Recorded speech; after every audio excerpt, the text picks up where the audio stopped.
ای پادشاه خوبان، داد از غم تنهایی دل به تو به جان آمد، وقت است که باز آیی. دایم گل این بستان شاداب نمی ماند، دریاب ضعیفان را در وقت توانایی. دیشب گله زلفش با باد همی کردم، گفتا غلط بگذار زین فکرت سودایی.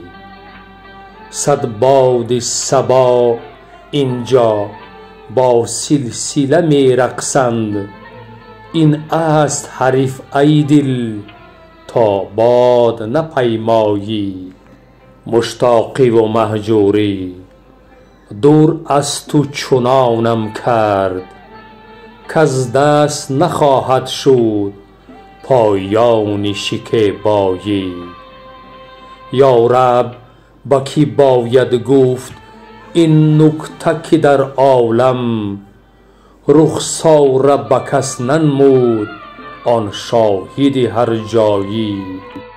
ساقی چمن گل را به روی تو رنگی نیست، شمشاد خرامان کن تا باغ بیارایی.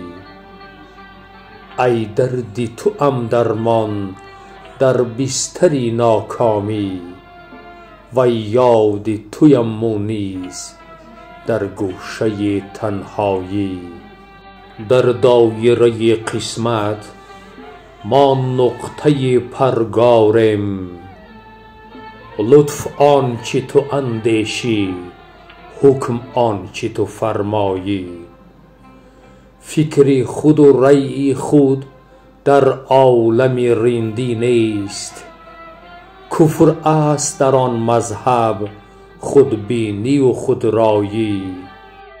زین دایره مینا خونین جگرم میده، تا حل کنم این مشکل در ساغر مینایی.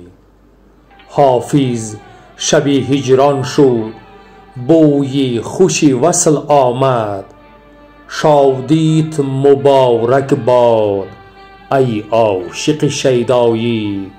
شادیت مبارک باد ای عاشق شیدایی.